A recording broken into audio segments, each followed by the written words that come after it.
안녕하세요. 과학기술 한국어 수업을 맡은 아스마라고 합니다. 자, 이번에 우리가 5번째 강의에 백과사전에서의 과학기술 한국어에 대해서 이야기해 보겠습니다. Jadi kita akan membahas tentang bahasa Korea, industri, dan teknologi yang bisa ditemukan di ensiklopedia. Nah, sebenarnya untuk bahasan ini, karena memang sebenarnya Gohagis Hangugo itu adalah kategori yang sangat besar gitu, yang mana di dalamnya ada berbagai macam kategori lagi, sehingga tidak semua bahasan tentang bahasa Korea untuk industri dan teknologi ini akan kita gunakan gitu kan. Nah, di sini saya akan mengambil dua contoh teks gitu yang saya dapatkan dari ensiklopedia Never gitu yang akan kita bahas bersama-sama. Nah, judul teksnya yang pertama itu adalah diaphragm pump gitu atau diaphragm pump gitu kan. Lalu blockchain gitu kan. Nah, kalau lihat di sini ini dua-duanya judulnya itu berbahasa Inggris gitu kan. Nah, jadi sebenarnya gitu kan, mungkin ketika misalkan kalian itu mendapatkan teks tentang teknologi gitu yang mana dia judulnya bahasa Inggris gitu. Ya itu sebenarnya bisa dicari dulu referensinya gitu kan. Eh, istilah tersebut gitu. Biasanya yang berbahasa Indonesia juga ada gitu untuk memudahkan pemahaman kita saat memahami teks yang bahasa Koreanya. Nah, ensiklopedia Never gitu kan di sini ini websitenya ya gitu kan atau Nebo Jishik Rekwa gitu kan. Di sini sebenarnya kita bisa cari banyak hal gitu kan. Mulai dari yang namanya ensiklopedia ya gitu kan, mulai dari bahasan seni, matematika, sains dan lainnya gitu kan. Itu dibahas di sini gitu. Bahkan yang terbaru sekarang terkait corona itu informasi terbarunya itu disampaikan juga di sini gitu kan. Ini tampilan depannya.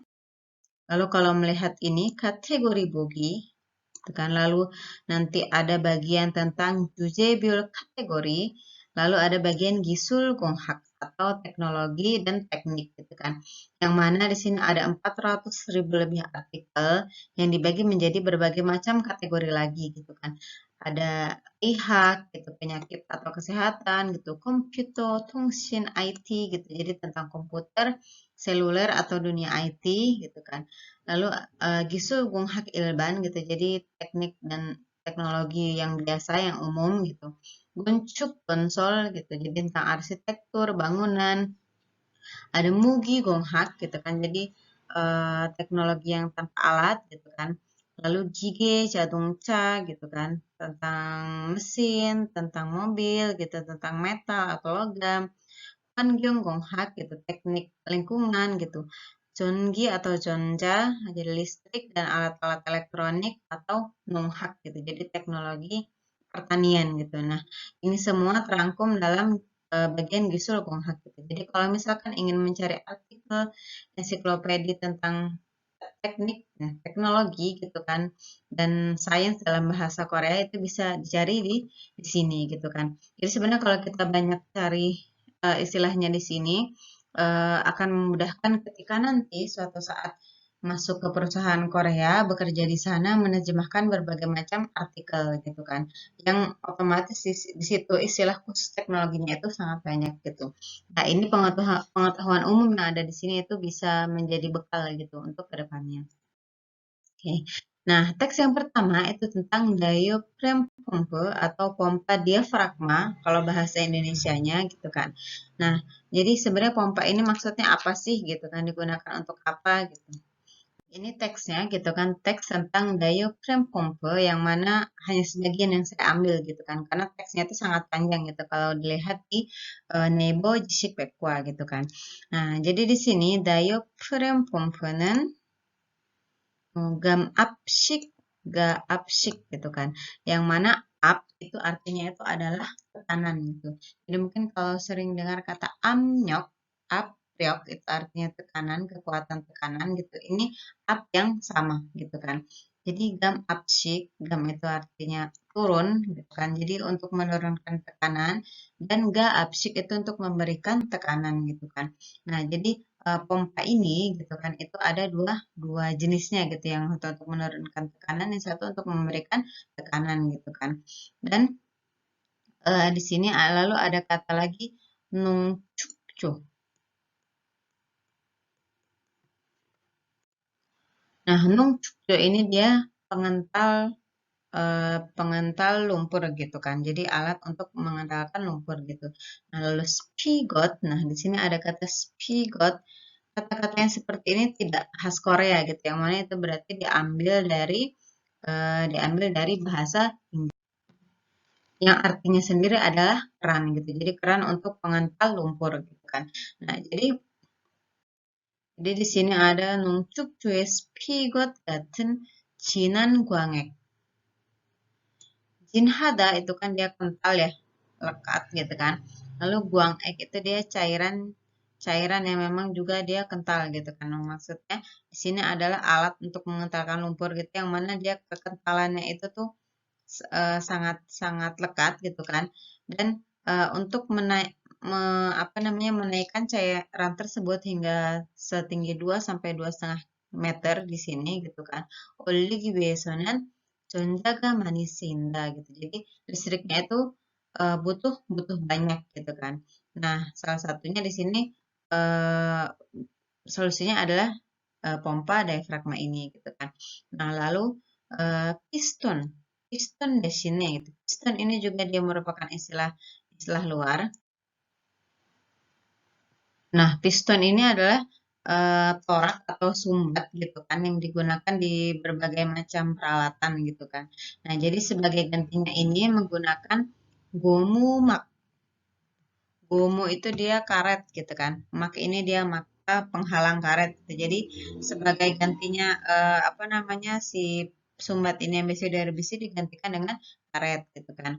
Nah, di sini lalu ada wangboksik pompe. Wangbok pompa gitu. Jadi pompa yang wangbok dia bolak-balik gitu kan. Nah, di sini gitu itu bisa meningkatkan menggerakkan sekitar 40 sampai 60 SPM.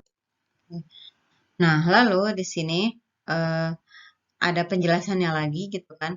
Absigen gitu. Jadi yang bagian yang untuk memberikan tekanan teori gangan magel seku gitu. Jadi secara khusus itu menggunakan apa namanya sumbatan yang dia kuat gitu kan. Lalu di sini ada kata belbu. Belbu ini juga dari bahasa Inggris valve atau katup gitu kan. Jadi jenis katup gitu kan. belbe 종류와 위치를 압력에 견딜 수 있도록 개조하여 gitu kan. Jadi agar bisa menahan tekanan gitu kan. Tekanan di apa namanya di jenis katup dan juga lokasi katupnya gitu kan. Nah, dibuat seperti itu. Sehingga 어느 정도의 높이까지 밀어서 올릴 수 있게 만든 것이다 gitu kan. Jadi biar bisa diangkat sampai ketinggian yang ditentukan. Nah, jadi di sini bisa ada satu ini dua gitu kan, tiga, empat, lima, lalu 6, ada piston, ada gomumak, ada di sini mungkin belbe gitu. Istilah-istilah ini itu biasanya cukup sering ditemukan di dunia teknik yang dia berkaitan dengan itu tadi ya pemompaan dan lain-lainnya gitu kan. Jadi kalau misalkan ingin memiliki kecenderungan ke sana gitu, istilah-istilah ini akan sangat sering ditemui seperti itu. Nah, jadi untuk memahami ini terkadang kita tidak cuma bisa mencari suatu kata dari kamus terus itu selesai gitu. Terkadang eh, kata dari kamus itu belum tentu benar yang pertama gitu kan. Yang kedua, istilah tersebut sendiri kita nggak ngerti gitu. Apalagi kalau misalkan kita hanya jurusan bahasa harus mempelajari istilah teknik gitu, yang mana teknik itu sendiri pun merupakan satu keilmuan tersendiri gitu. Sehingga biasanya kalau ada teks seperti ini, menerjemahkannya atau memahaminya, jadi yang Koreanya itu dicari dulu di kamus gitu kan.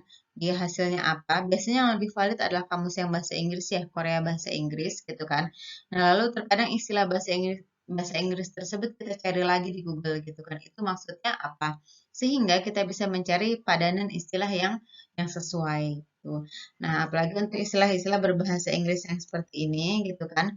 eh kita bisa menebak gitu. Oh, maksudnya bahasa Inggrisnya ini gitu kan. Seperti itu. Nah, jadi ada beberapa ya tadi gitu, istilah yang sudah kita pelajari dari teks di depan gitu kan, sehingga bisa menjadi sedikit gambaran gitu. Kalau misalkan nanti ingin bekerja gitu kan di perusahaan Korea yang berkaitan dengan pengecoran gitu, berkaitan dengan apa ya, lebih ke pengolahan logam dan lain-lain gitu kan. Istilah-istilah tersebut akan sering dipakai gitu kan, dan kita berarti harus cari cari tahu gitu. Apalagi untuk lebih memudahkan, tadi kan istilah tersebut dalam bahasa Inggris ya gitu kan, diaphragm pompe gitu atau pompa diafragma. Nah, istilah tersebut bisa dicari dulu di Google gitu kan. Itu apa sih maksudnya? Agar lebih mudah dengan bahasa Indonesia gitu. Jadi kalau dalam bahasa Indonesia kita sudah mulai bisa mengerti, ketika memahami teks bahasa Korea akan lebih mudah gitu kan. Jadi sebenarnya ketika kita mempelajari teks bahasa Korea yang teknik ini gitu kan, teknik dan sains ini sebenarnya kita juga sekaligus belajar gitu kan tentang teknik tersebut. Kita lanjut dulu ke teks yang kedua. Ya, di sini ada blockchain. Sini juga berarti bahasa Inggris blockchain gitu kan. Nah, sebenarnya blockchain ini apa gitu? Mungkin kalau yang eh, cukup peka dengan teknologi internet yang terbaru gitu, atau sedikit banyak tahu tentang kripto, tentang Bitcoin gitu, mungkin pernah mendengar yang namanya blockchain gitu kan. Nah, jadi di kamus, di ensiklopedia gitu itu dijelaskan blockchain itu maksudnya apa gitu kan. Nah, di sini blockchain gisureso 블록에, 블록에는 일정 시간 동안 확정된 거래 내역이 담긴다 gitu kan. Jadi di dalam teknologi blockchain ini gitu kan terdapat gitu atau terkandung kore neok atau isi transaksi gitu kan yang sudah dipastikan atau sudah ditentukan selama untuk beberapa waktu gitu atau untuk waktu yang ditentukan dalam suatu blok gitu kan. Nah, blok di sini tuh blok kayak apa ya? Blok blok kotak gitu kan. Karena jadi datanya itu disimpan di dalam suatu blok-blok tersebut dan dirangkai menjadi seperti chain atau rantai gitu. Nah, jadi di sini 온라인에서 거래 내용이 남긴 블록이 형성되는 것이다 gitu kan. Jadi eh, apa namanya suatu blok itu terbentuk gitu kan, blok yang mengandung itu tadi yang mengandung isi transaksi di online gitu. Jadi ini berkaitan dengan hal-hal yang online atau internet gitu kan. Nah, di sini ko래 내역을 결정하는 주체는 atau subjeknya adalah 사용자다, pengguna gitu kan. Jadi misalkan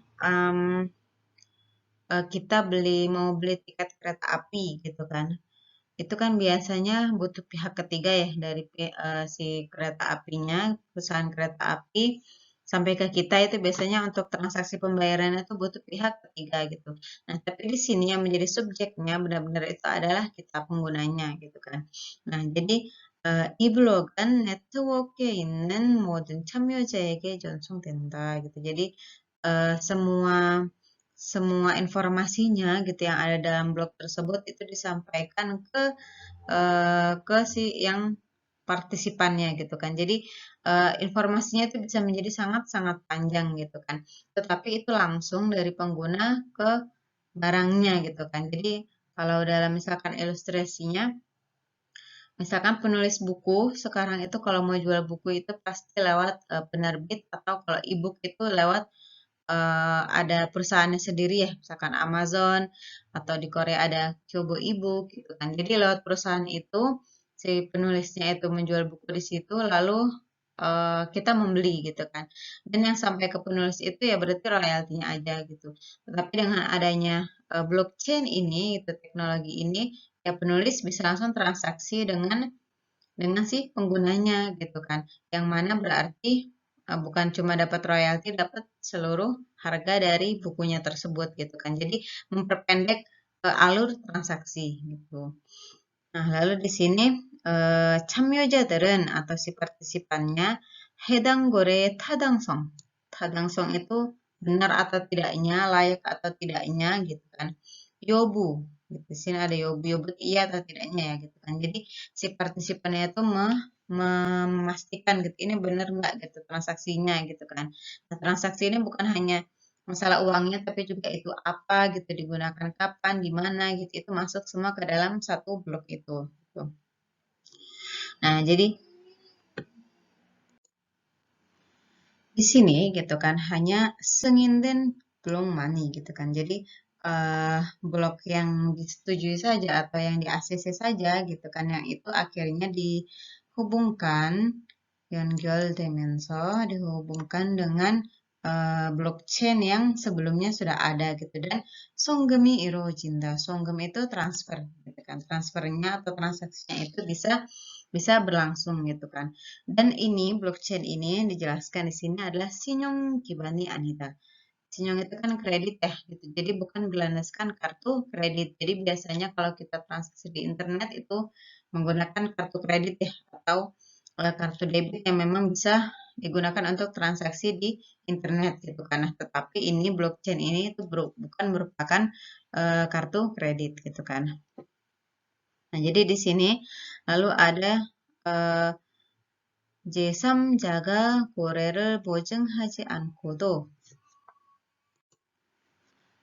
jadi meskipun apa namanya transaksi tersebut itu tidak di tidak dijamin gitu oleh pihak ketiga ini biasanya yang merupakan bank atau pihak penyedia yang lainnya gitu kan. Tetapi gore dan saja kiri, jadi di antara pihak yang berkaitan dengan transaksi tersebut gitu itu bisa bisa bertukar bertukar nilai atau bisa bertransaksi. Nah, lalu di sini dibahas tentang Bitcoin, gitu kan. Jadi Bitcoin itu teknologinya pertama kali digunakan oleh ini ya, Satoshi Nakamoto, gitu. Jadi orang Jepang, gitu kan. Yang mana Bitcoin ini Senginji Onyon Mane, gitu. Jadi mulai ada terus itu 5 tahun setelahnya, gitu dalam waktu 5 tahun saja, itu bisa Shiga Chongek atau mengkapitalisasi pasar gitu kan, yang mana apa namanya banyak banyak terus kemudian banyak digunakan di dunia ini gitu kan. Jadi 백대 화폐 안에 들어갈 정도로 성장했다. Jadi sudah tumbuh hingga ada 100 kurs gitu kan yang ada dalam Bitcoin tersebut gitu kan. Yang mana Bitcoin ini gitu kan itu berada dalam sistem P2P atau peer to peer gitu kan yang berhubungan dengan jaringan gitu kan. Nah, di sini eh, lalu ditekankan lagi Kore dan saja saya soman organen jonja hope gitu. Jadi merupakan currency atau kurs elektronik gitu kan yang hanya yang apa yang digunakan gitu di antara pihak yang bertransaksi saja gitu kan. Nah, jadi di sini melalui program apa network P2P ini gitu kan bisa menghalangi ijung cibul atau pembayaran double gitu kan. Nah, ini merupakan salah satu penjelasan dari blockchain ini sendiri gitu. Jadi kita bisa bisa tahu banyak hal sebenarnya ketika membaca gitu kan tentang artikel teknologi yang ada dalam ensiklopedia. Jadi ini silakan dipahami lagi teksnya gitu lalu dicatat gitu apa saja sih kosakata-kosakata atau istilah-istilah yang bisa dipelajari dari teks tersebut.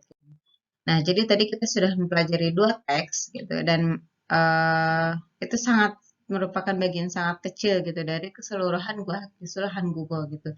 Jadi bahkan kalau kita kulik isi ensiklopedinya saja, itu ada sangat banyak penjelasan istilah, penjelasan suatu teknologi gitu yang mana dari membaca hal tersebut sebenarnya kita bisa meningkatkan kemampuan bahasa Korea kita gitu, kemampuan menerjemahkan dan lagi ditambah pengetahuan tentang teknik itu sendiri atau tentang teknologi itu sendiri gitu. Nah, di sini juga saya ingin menekankan satu hal lagi. Jadi ketika menerjemahkan atau ketika memahami suatu teks yang bertema teknologi gitu kan, yang pertama memang kamus itu penting gitu. Tetapi itu bukan menjadi hal final gitu kan. Karena kalau kita cuma lihat kamus dan kita tidak tahu apa makna dari istilah tersebut sama aja gitu. Kita tidak akan bisa memahami atau menerjemahkan secara utuh gitu. Nah, jadi dari kamus gitu kita cari lagi istilahnya mungkin kalau istilah bahasa Inggris sudah dipahami, kita cari istilah bahasa Indonesianya dan dicari definisi tersebut dalam bahasa kita gitu, sehingga kita bisa memahami dengan lebih mudah. Baik, itu materi pada kali ini. Semoga bermanfaat. Ja, 그럼 마치도록 하겠습니다. 수고하셨습니다.